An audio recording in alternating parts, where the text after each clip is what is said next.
Hello, I'm Casey Dinges, Senior Managing Director for the American Society of Civil Engineers.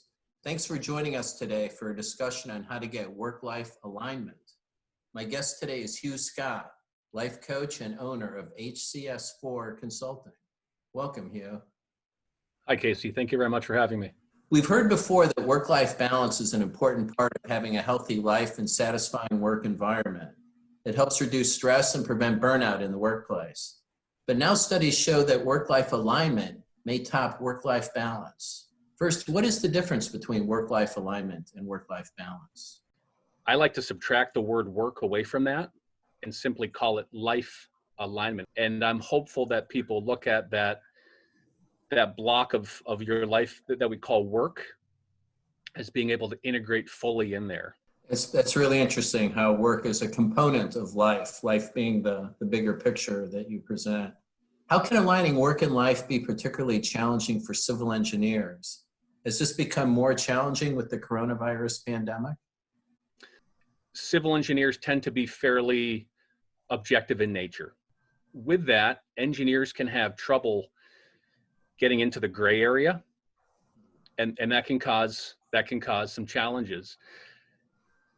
If we talk about the current environment in terms of COVID-19, my communication right now with a lot of engineers, there can be challenges from a standpoint of your connection with other people. Lack of physical connection with people can cause a challenge. And that's something that I think people should really be aware of, and people should try to reach out and be in touch as much as they can. But that's a really big component of kind of life and having your life aligned. And then from a standpoint of significance, everyone's got an ego, and it kind of is what it is. But everyone likes to feel good about themselves, to feel like they're contributing, and to have that need of significance met.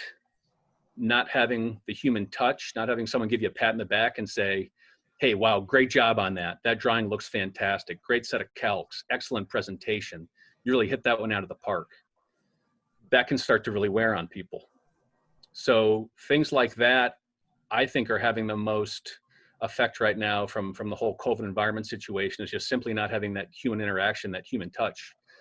Aligning work and life doesn't happen overnight. What steps do we need to take to get there? And once we're there, how do we maintain that alignment? I think, like most civil engineering students, you come out of your college, university, whatever your educational experience is, and you want to get a job, and you want to get out there, become a professional, and really show the world what you can do.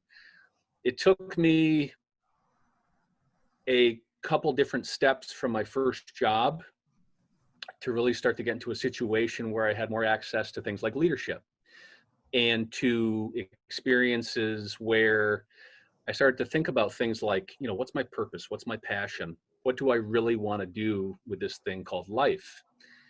And once that really started for me, the idea of work-life balance really kicked in. And it wasn't, again, until I was 38 years old, where integrating everything together into a more of an alignment structure really made sense for me. Once that happened, probably the biggest change that happened in my life was focus on the things that were really important to me and becoming extremely clear on that. So I went from having a to-do list to having a success list. I was going to ask, is that a challenging moment, though, if you feel like a family member or a work colleague maybe is challenging you on what they perceive as these changes? Is that a kind of a critical moment then? For me, it was. The term, and this could be a very long side conversation, but the idea of I'm going to call it tribal shaming. What many people find is somewhere in their life, once they really get focused on what their passion is and what they really want to do, the minute they start really working on that and kind of going for it, people in their life that have been part of that tribe, that kind of stay in that comfort zone, they'll look at what you're doing, and if they have a negative reaction to it and they're not rooting you on and really behind you saying, go for it, I'm really proud of you, what you're doing is exciting, That right there, in terms of my opinion, is a critical point in your life to make the choice of continuing to go for it and having that tough conversation with that person, or to kind of slowly fall back into that comfort zone area where you've always kind of existed, and where you know you'll be safe here, things are okay, you're accepted, but deep inside that you're not really going after the thing that you really want to go after, or those things. To me personally, that was one of the slingshots to being aligned, was finally really having the courage, the vulnerability, whatever you want to call it, and really bringing some different people into my life that supported me. They were cheerleaders, but they held me accountable like I have never been held accountable before. What can companies and employers do to help their employees in this process? I would say really the biggest thing folks can do right now is just to simply communicate effectively. And when I say communicate effectively, I think that the most important part of communicating effectively is really listening well. Mm-hmm. So, being an intuitive listener, really taking the time to listen and feel what's going on with everyone on their team. Everyone has a different set of internal values, a different set of needs, a different set of goals. I think that's the most important thing that can be done between kind of leader and individual employee and leader in the team on a weekly basis. Because if you can develop the kind of trust where the employees know that the leader fully understands them and is going to bat for them every day and will do whatever they can do to make their team successful, that team will then do the same for that leader.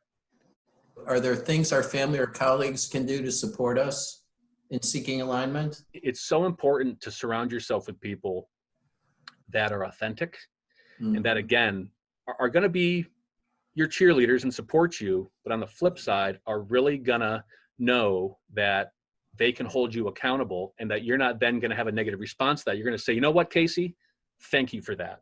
You're right. I told you I was going to do that, and I let myself off the hook, and you held me accountable, and I've got to get back to work.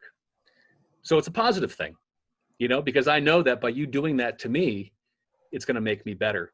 Hugh, thank you for joining me today for this valuable discussion on how to align work with life. Casey, I really appreciate it. I appreciate the opportunity, and it's been a lot of fun. For more information on ASCE's Interchange program, visit asce.org/interchange. Thanks for tuning in today, and we'll see you next time on the ASCE Interchange.